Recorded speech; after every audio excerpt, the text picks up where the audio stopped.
Je voudrais, frères et sœurs, vous saluer dans le nom de Jésus-Christ. Je suis très heureux de vous retrouver ce soir et que Dieu bénisse cette occasion, cette réunion. Avant de poursuivre, nous allons prier le Seigneur. Nous voulons te bénir, notre Dieu, notre Roi, toi qui nous donnes le souffle de vie et tu permets que ce soir nous puissions nous retrouver dans ta sainte présence pour entendre ta parole. Fais-nous du bien au nom de Jésus. Amen. Nous allons prendre la parole de Dieu dans l'évangile selon Luc, le chapitre 10, les versets 25 à 37.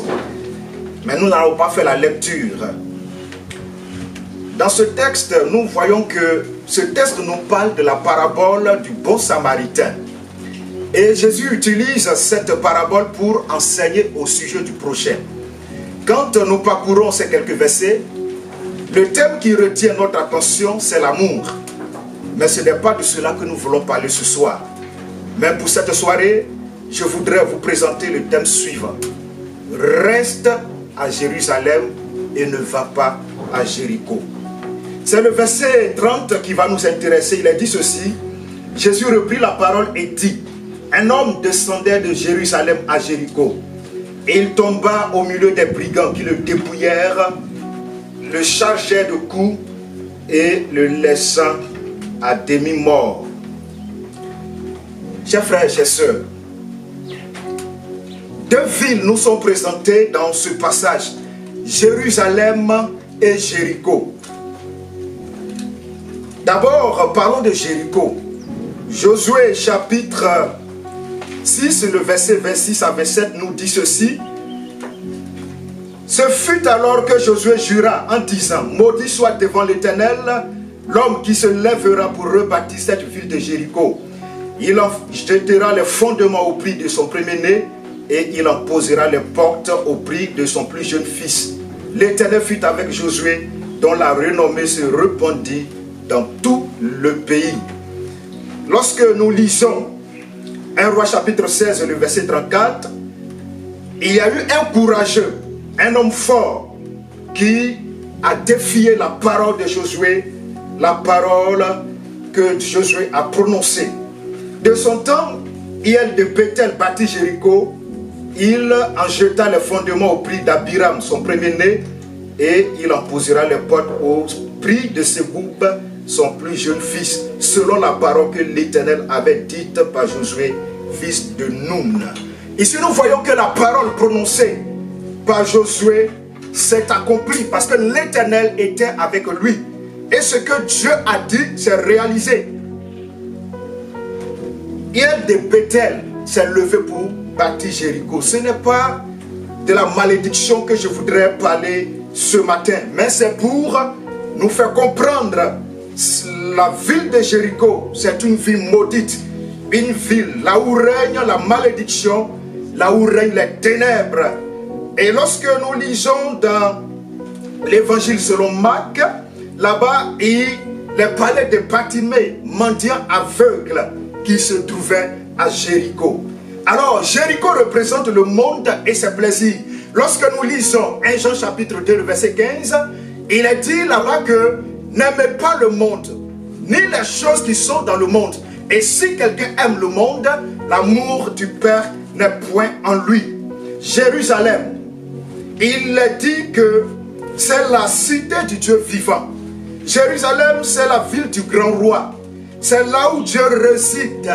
C'est là où les hommes de toutes sortes venaient adorer Dieu. C'est là où se trouvait la guérison. C'est là où se trouvait la paix. C'est là où se trouvait la sécurité.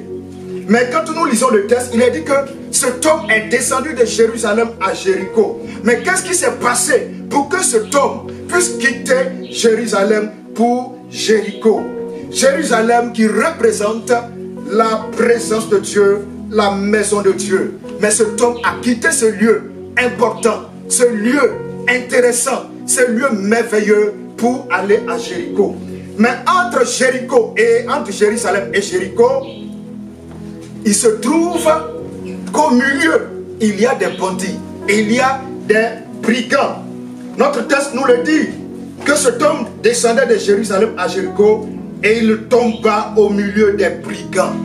Chers frères, chers sœurs, lorsque nous quittons Jérusalem, lorsque nous abandonnons la présence de Dieu, lorsque nous sortons de la maison de Dieu, de la pensée de Dieu, et que nous avons les regards dans le monde, ou que nous sommes préoccupés par les choses de la terre, du monde, il va sans dire que nous allons tomber au milieu des brigands.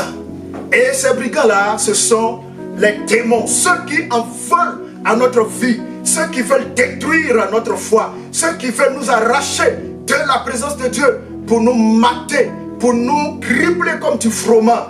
Si nous quittons les choses essentielles de la vie éternelle, il va sans dire que nous allons nous retrouver au milieu de ces brigands-là. Et qu'est-ce qu'ils ont fait? La Bible dit qu'ils l'ont dépouillé.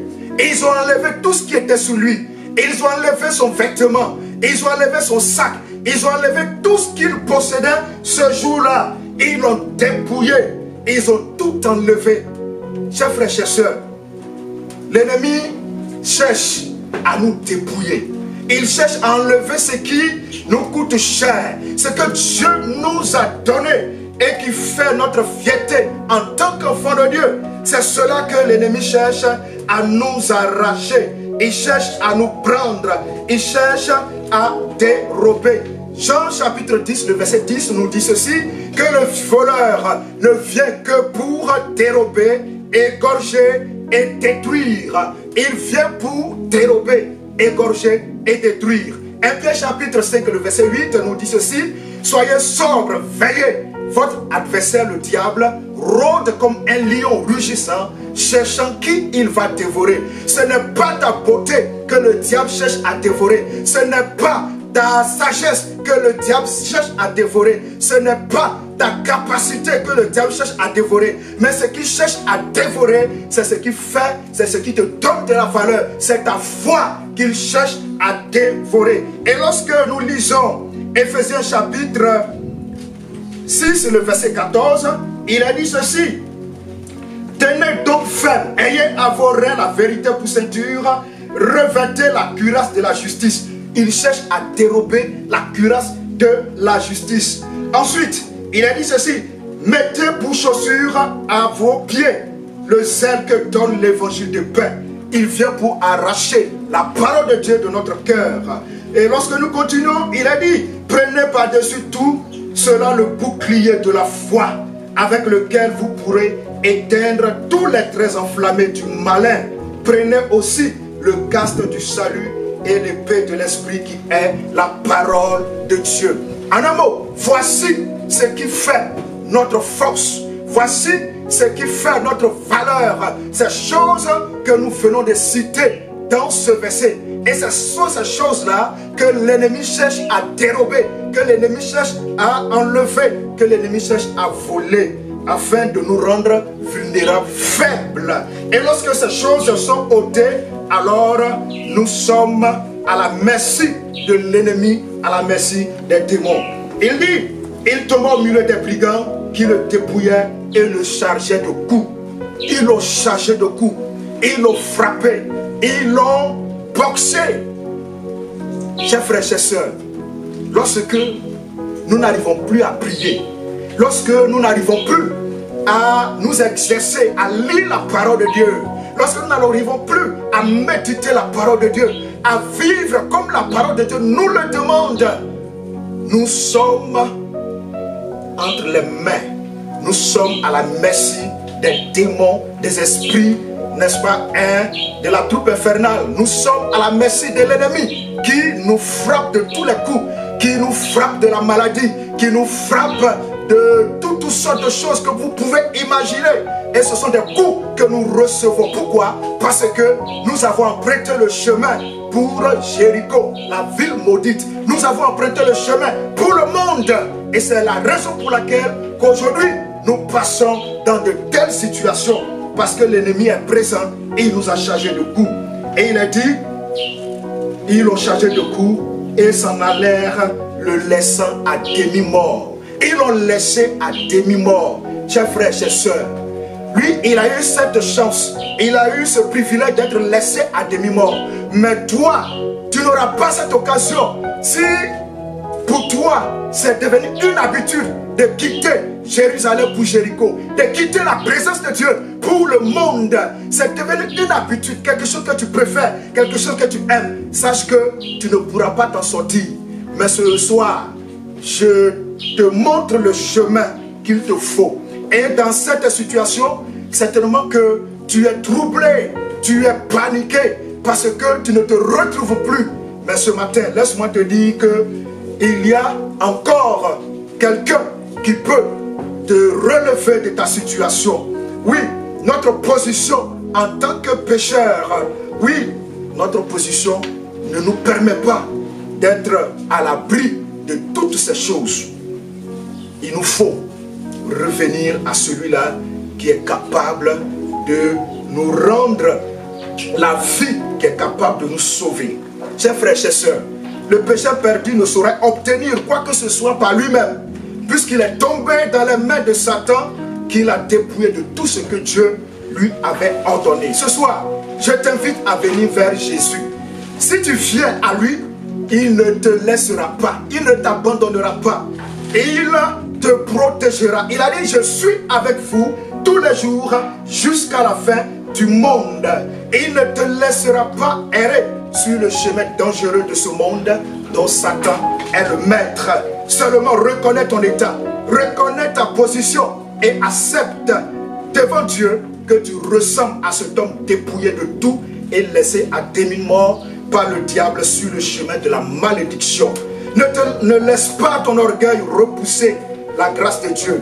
Ne laisse pas ton cœur refuter la main de Dieu qui t'est tendue. Car la Bible dit, aujourd'hui, si vous entendez sa voix, n'endurcissez pas vos cœurs. Et il a dit, venez à moi, vous tous qui êtes fatigués et chargés, et je vous donnerai du repos. Ne quitte pas la présence de Dieu pour le monde, mais reste à Jérusalem et tu seras épargné de tout ce que l'ennemi a prévu. Que Dieu nous bénisse et qu'il nous garde au nom de Jésus. Amen.